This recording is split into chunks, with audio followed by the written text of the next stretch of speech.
தலிகையினுடைய தலமூர்த்தியான முருகப்பெருமானை வேண்டி நான் இந்த நிகழ்ச்சியை இங்கே ஆரம்பிக்கின்றோம்.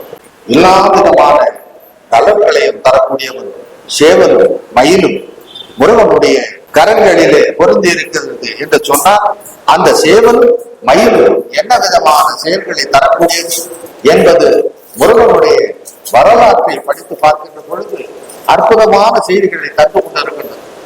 இந்த மனித குலம் தழைத்தோங்குவதற்கு முக்கிய காரணமானதுதான் அந்த வேல். வேல் என்பது உயிர் நாடி, உயிர் தொழில். அந்த உயிர் தொழிலை செய்கின்றவன் முருகப்பெருமான். பிரம்மனிடமிருந்து அவனுடைய செயல்களை எல்லாம் தான் செய்வதற்காக எடுத்துக்கொண்ட பொழுது மீண்டும் பிரம்மனிடம் ஒப்படைக்கின்ற பொழுது இந்த உயிர் தொழிலை மட்டும் தன்னிடமே வைத்துக் கொண்டார் முருகப்பெருமான். ஆகையினாலே தான் அந்த வேல் என்பது உயிரினுடைய நாடியாக முதலும் முடிவுமாக அவனுடைய கரங்களிலே தங்கி இருக்கின்றது. சேவல் என்பது நம்மை உயிர்ப்பிக்கக்கூடியது. நம்முடைய அன்றாட செயல்களுக்கு முழுமுதல் காரணமாக காலை முதல் மாலை வரை இயங்கிக் கொண்டிருக்கின்ற பலவிதமான நடைமுறைகளுக்கு காரணமாக அந்த சேவல் அமைந்திருக்கிறது.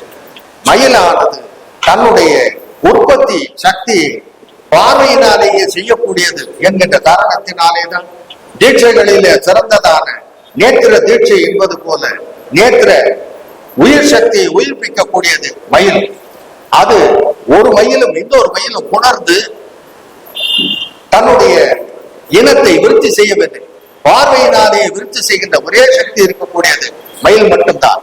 ஆகையினாலே அப்படிப்பட்ட மயிலை தன்னுடைய வாகனமாக எடுத்துக்கொண்டவன் முருகப்பெருமான். காரணம், நானே இதற்கெல்லாம் ஆதார சக்தியுமானவன் என்கின்ற காரணத்தினாலே தான் முருகப்பெருமானை வணங்குகின்றவருக்கு எந்த விதமான துன்பமும் தொல்லையும் இல்லை என்பதுதான் இதனுடைய முழுமுதல் பொருளாக இருக்கின்றது.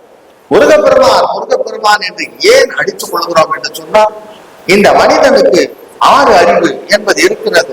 இந்த 6 அறிவுக்கு காரணமானவன் முருகப்பெருமான். ஆதார சக்தியாக இருக்கின்றவன் முருகப்பெருமான்.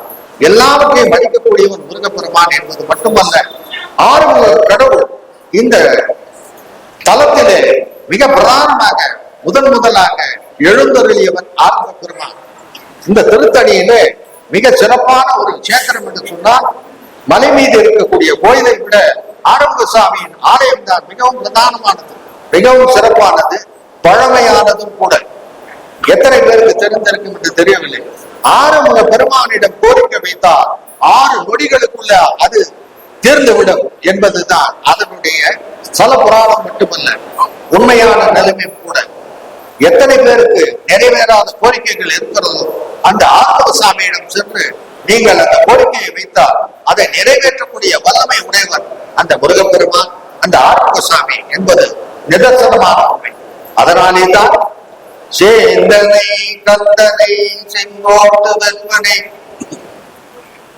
செஞ்சுடர்வேன் வேந்தனை விலங்கு வள்ளி காந்தனை கந்த கடம்பனை கார்மையில் வாகனனை சாமுனை பொழுதும் துதுக்காதவர்க்கு மறக்காதவர்க்கு ஒரு தாழ்வில்லையே, சேர்ந்துனை பொழுதும் மறவாதவர்க்கு ஒரு தாழ்வில்லையே.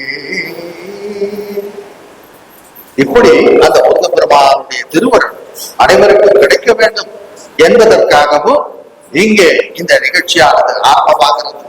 8 விதமான ஹோமங்கள் இங்கே நடைபெறவிருக்கின்றன.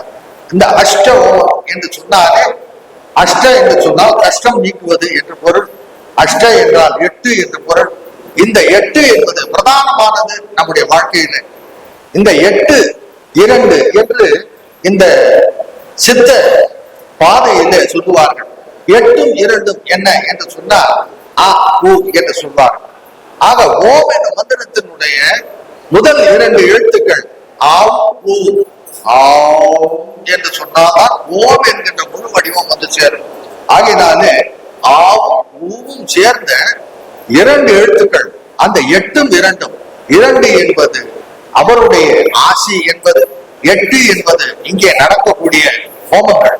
அருவம் உருவமாகி அநாதியாய் பலமாய் ஒன்றாய் பிரம்மமாய் நின்ற ஜோதி பிழம்பதோர் மேனியாகி கருணை பூமுகங்களாரும் கரங்கள் 12 கொண்டு ஒரு திருமுருகன் வந்து ஆங்கு உதித்தனன் உலகமுய்ய மூவிரு முகங்கள் போற்றி முகம் பொழி கருணை போற்றி ஏவரும் துதிக்க நின்ற ஈராறு தோள் போற்றி காஞ்சி மாவடிவை போம் செவ்வே மலரடி போற்றி அண்ணா சேவலும் மயிலும் போற்றி திருக்கைவே போற்றி போற்றியே